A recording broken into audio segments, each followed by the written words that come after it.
A thought is a very fundamental concept to consider, wrapped up so intricately into identity and illusion and the birth of the creation itself.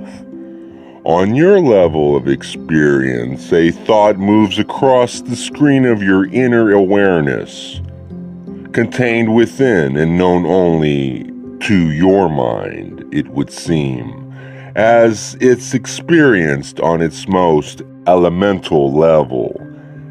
In the intimate setting that, for many of your people, seems to occur within the head or the skull, where most of your entities find themselves in compulsive, unending, almost uninterruptible patterns of thought, one following the other. Indeed, many of your entities seem to be run by thought, recognizing not what is being obscured or hidden by this runaway train passing through the mind of beingness of open, endless spaciousness, and of the love and the light that lives therein. Thought on your level is an image, or a reflection, or a representation of some aspect of reality.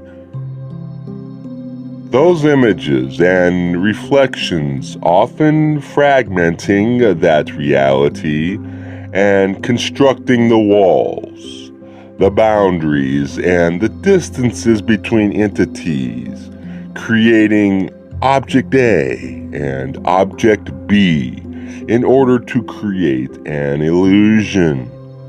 Much in the way as the questioner described, the thought seems not to be the thing, and from the standpoint of separation, that is indeed often the case, whereby the thing being thought about seems separate, in one way or another, from the exercise of reflection through the process of thought. Yet, we ask the seeker to consider the nature of that thing being thought about, whether that thing is an emotion, an experience, a material object within the world, something of intimacy of the self or between self and other self, and ask if that thing or object or experience is not also thought itself. Examine the nature of all of that which appears to be your senses, outer and inner, and ask to what degree those things have solidity, substantiality, and substance. Is it so easy to call one category thought and another thing, or that which has a freestanding existence outside of thought? To look more closely at creation and its interrelationships and its way of coming into being, and to trace that to the genesis of all things, the seeker may recognize that it is all, in its own way, thought. The Confederation gives a name to this concept in order to communicate it to you, rational entities in third density. We add some descriptive adjectives and there to give this thought its proper placement and significance in your own thought structures, and that term is the one great original thought. Without that thought, there is no creation. There is no experience of self and other apart from an infinite and indivisible mystery of unity which has no discernible quality or boundary or spatial or temporal aspect.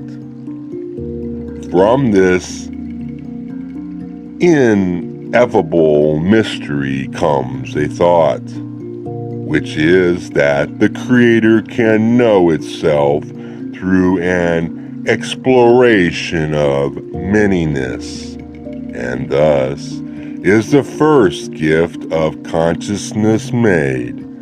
That begins or commences what you in your pattern of recognition may see as a sequence that continues and expands and distorts and moves through stages, you may say, in unbroken sequence to eventually think into being through the additional use of thought, galactic suns, solar system suns, and eventually through this progression, the thought of the third density entity, that which is your station at this time. You, as Ross so poetically described in their very first session with the trio, are dancing thoughts in the mind of the Creator in a ballroom where there is no material. Though you reflect upon yourself and feel a vessel of clay and your various attributes liked and disliked, and your binding to geography and circumstance and biographical limitations, which all seem so very solid, are from the greater perspective a thought in the mind of the cosmos, much in the way that a thought as an entity of its own limited will lives with inside your mind. And in this way, you as a third density entity can see the linkage in the logic chain and how you as a third density entity are identified by us as the Confederation as sub-logos. For you have within your capacity these same abilities to weld and use and harness that thought, which is both creative and destructive. How does that thought become a thing? On its own level, a thought is already a thing. It has a lifespan of its own. It is colored by its particular host as it's experienced and enters the awareness, but has an identity that is at once independent of the particular mind within which it finds itself. It has a form or a shape, as you might perceive it. On the level of time-space, it can be made visible, you might say, and interacted with, but it becomes a thing, as we have spoken to through previous instruments, through the process of manifestation, often unconsciously so. Though a thought can certainly be consciously developed and pursued through inward and outward action. Consider where a collective of your entities holds a thought, say a prejudice towards a minority or other disliked group, and the way in which that thought creates space then for it to become a thing, shall we say. Not necessarily an object like a chair, but it becomes manifest as an activity or action, say, as a demagogue who who utilizes and embodies and puts into motion this thought towards the persecuted group, or the way in which the thought of unhealed or unprocessed anger may manifest itself as that bodily condition known as cancer. To speak of the ways in which thoughts become things in fourth density is outside of the scope of this circle and this particular instrument's capacity and time. But we may indicate that such a statement is also a way to describe how one creates their own reality with the aid of, or hindered by, as the case may be, the experience and use, skillful or otherwise, conscious or unconscious, of thought.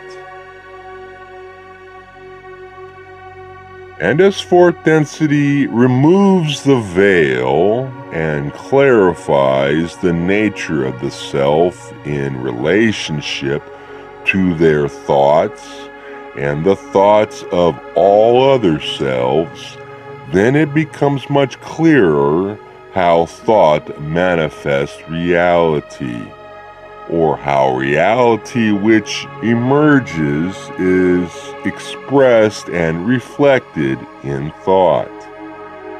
And as your third density light wanes and the fourth density light increases, the loop between that which seems to exist only on the level of thought and that which manifests within the individual or the collective body, or indeed the planet itself, becomes shorter. The progression accelerates. Thoughts today are reality tomorrow, and so forth. And before transferring this contact, we would suggest, as always, to the seeker that they engage in that activity which brings the mind to a point of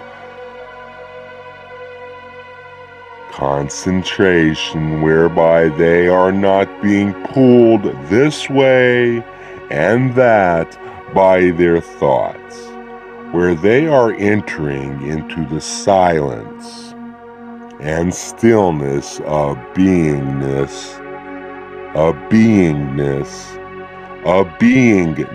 itself, where there is no thought, that which you call meditation. This is necessary to the well-being, not only the well-being of the self, but the rediscovery of the wholeness and the perfection and the truth of the self beyond and prior to thought. As you become more and more the one creator, your thoughts become your experience as they guide you through this octave of being. We thank each of you for making room within your minds for our thoughts to become that focus that gives you the ability to create a channel for not only our words, thoughts, and images, but for the Creator to move into your daily experience as you move into communication with those about you, communicating the love in the light of the One to all you meet. At this time we shall take our leave of this instrument and this group. We leave you in the love and in the light of the one infinite Creator. We are known to you as those of QO. Adone Vasu Bragas.